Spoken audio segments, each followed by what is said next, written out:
The Brandon Peters Show may contain explicit language and detailed plot points. For more information on the show, stay tuned to the end of the episode.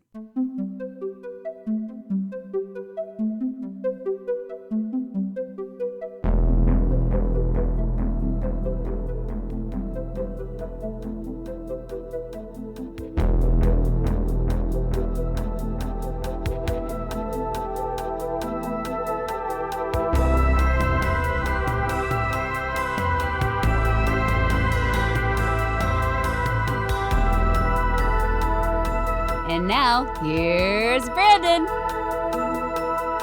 Welcome to Old Space Show. I'm Brandon, and riding shotgun with me is Tony.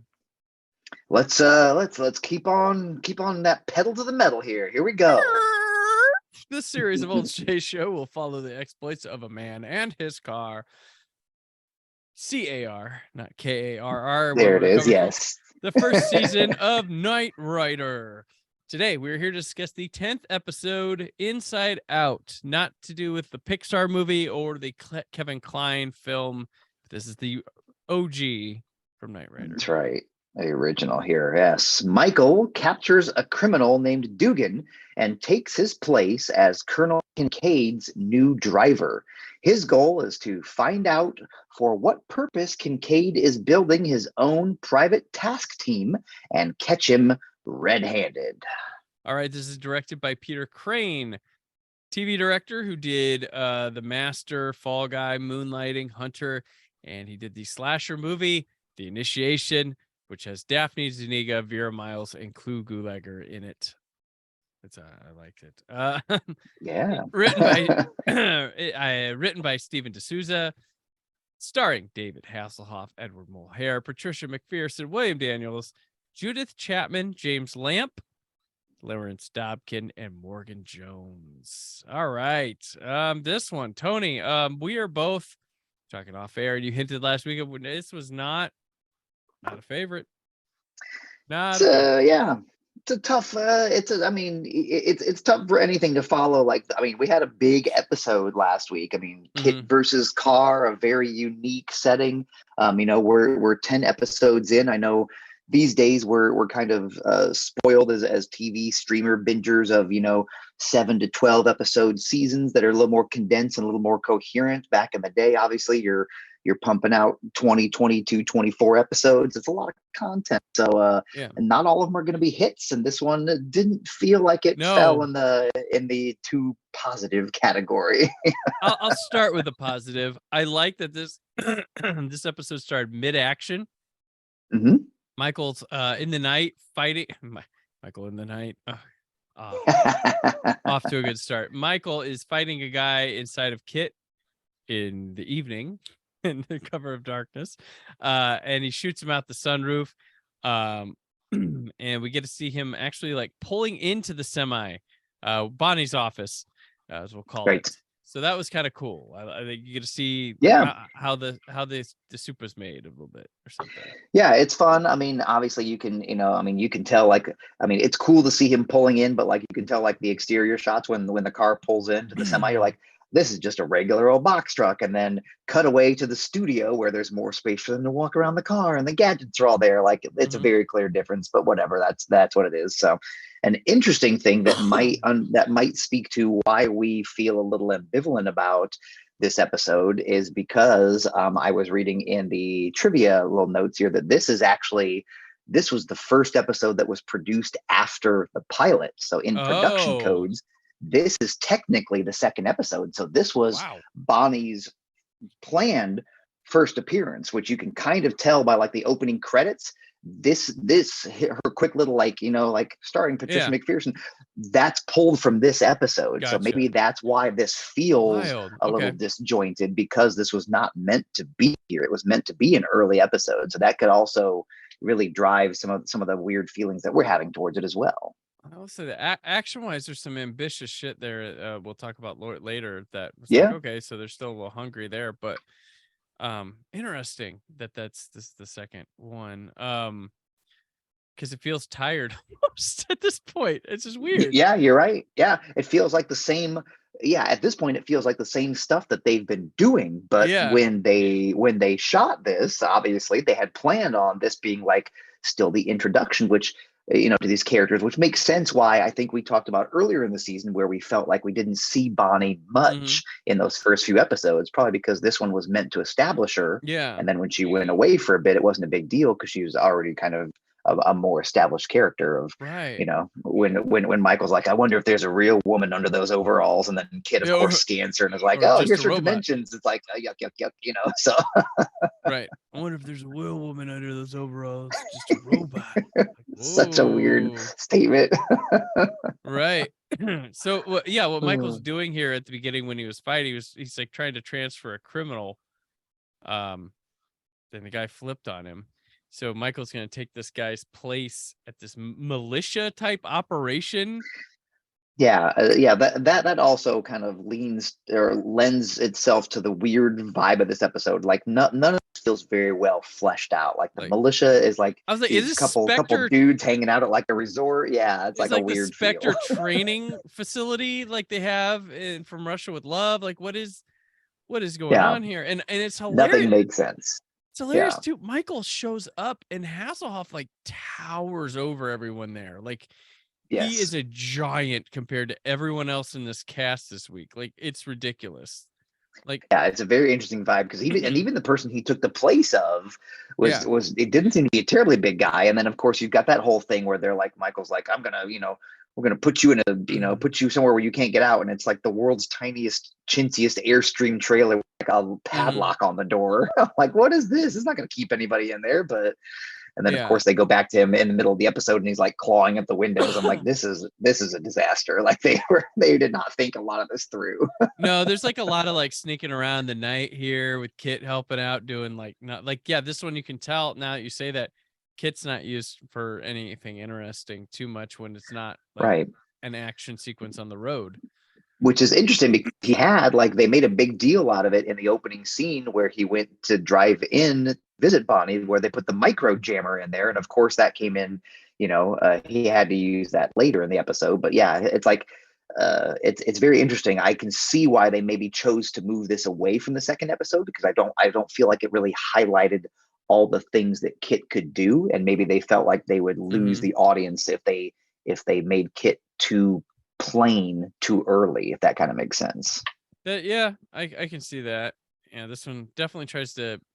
So this would be Michael's first of floozy woman that he picks up here in the Yeah. which And it, and again, this one feels she feels super shoehorned into this. It's like, oh yeah, there's a bunch of dudes hanging out, the task force, and a girl, and, shocker, and right? a girl, Girl and with the heart of gold, she right? gets it's a lot tougher for her than the guys here, And she's and not bad. She's just drawn that way, things like yeah, that. So and Michael is there is the weird thing where they have like that meeting and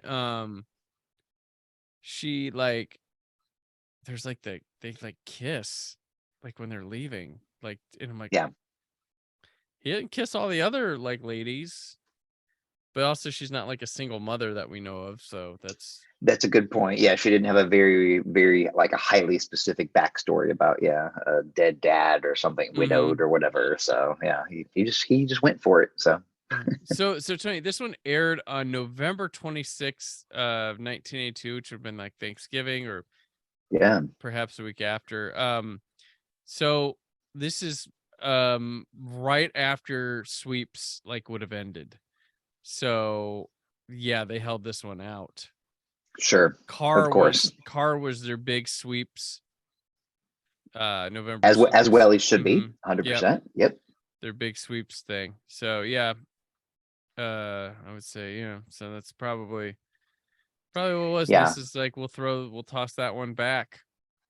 And I felt like again, I felt like there was more than one occasion that like during the stunt scenes when Michael's not driving Kit and he's like, Kit, come here, I need you, and Yeah. Kit drives himself, like very clear, like there's a stunt driver in the seat, like Yeah. I feel like the production values weren't quite there yet. So They're yeah, I figuring think it this was a out. Yeah. total throwaway episode in probably in their minds as well. Right. And there's also so while Michael's snooping around and stuff, um the real Dugan, the real Dugan's sabotaging things on this campus. It's like I don't understand his deal with like messing around like this because he takes forever. He's like, "Ha, it was me!" Like, why didn't he go right to them and be like, "Yo, this guy's a fraud. I'm Dugan."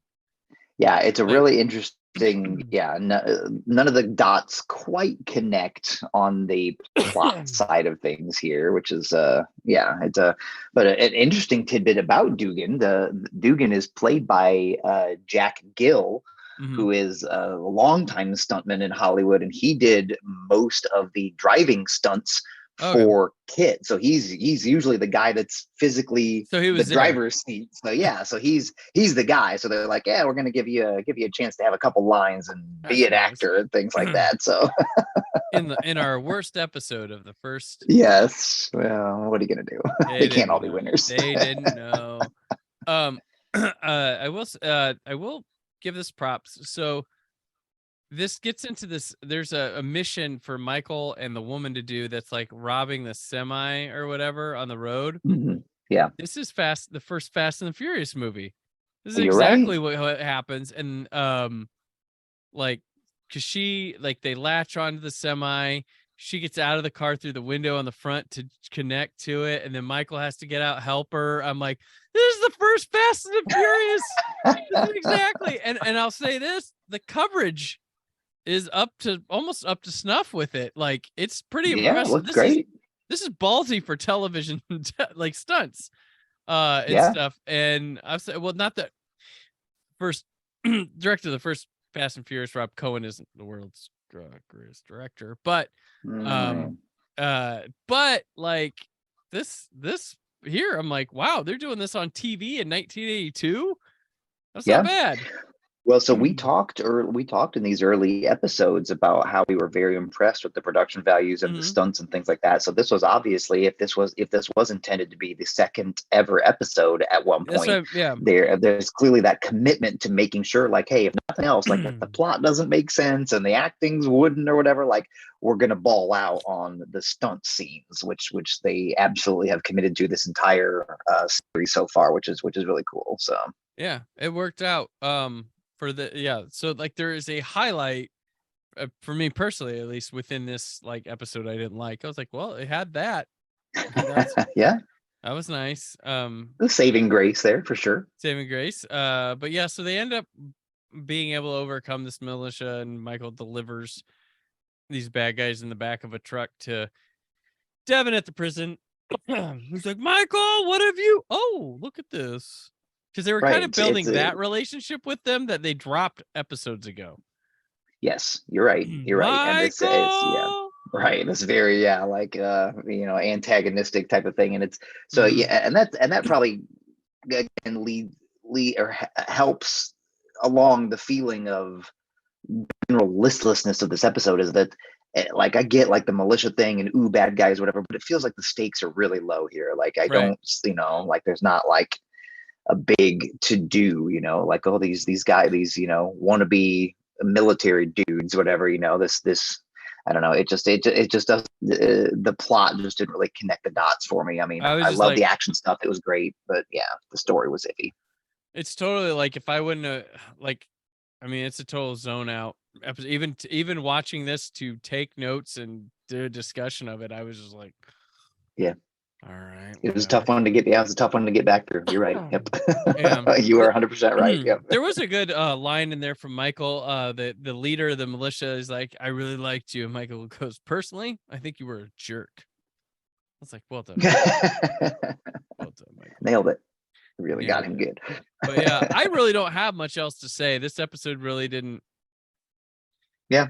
I Um, mean, like we said, they can't all be winners. They're not all going to be, out of the park. I mean, this had some redeeming qualities. In terms of the production values of the stunts and things like that was great, but just overall, it just the story just didn't hook like they hoped it would, and that's clearly why they moved it off away from the mhm. second ever episode to the post sweeps doldrums. So Right, right. Fair enough. Fair enough. All right. Well, Tony, let's shift out of this this one and sure. start and set our sights on the horizon here.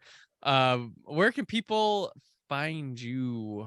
Yeah. Feel free to wander over to yeoldsciencefiction.com. That's where I spend most of my time as their senior editor doing some writing there. We do news and reviews and op-ed pieces and all that good stuff. We're tackling 2023 full throttle here. And then personally, if you want to come find me, you can grab me on the socials, the Facebook and the Instagrams and the Twitters at Tony Schaab, and we can connect that way as well. All right. Hashtag Dugan or Don'tgan. Nice. There we go. Nice. Yes. I'm a dad. I'm allowed to make that jokes. I dig it. I dig it. And I'm on Twitter and Instagram at Brandon4KUHD. Written work on whysoblue.com. I believe we got a commentary Monday for... Oh, it's Avatar. It's the lengthy commentary with Scott Mendelson, Aaron Newirth, and I. It's great stuff. So just, you don't even need to have the movie on. Listen to our conversation about James Cameron, film history, technical stuff. It's great. It's actually a really good commentary. I was pretty impressed with how we pulled through on that one. But yeah, so that'll be here. But you know what's new? It's Tony and I next Wednesday doing more Knight Rider. Yes. So from Old Space, Brandon and Tony, not so lone crusaders in a dangerous world. The world of Old Space Show. Thank you for listening. The Brandon Peters Show is a Creative Zombie Studios production. Produced by Brad Shoemaker and Brandon Peters. Written and edited by Brandon Peters. Announcer vocals by Jessica Alsman. Theme song by Metavari. Web design and show art by Brad Shoemaker with Brandon Peters. All music and clips featured in the episode are property of their respective studios, and no infringement is intended. Additional information on this and other episodes at BrandonPetersShow.com. For any inquiries, press opportunities, or sponsorship, contact mail at BrandonPetersShow.com. The show is available on Apple Music, Spotify, or anywhere podcasts are found.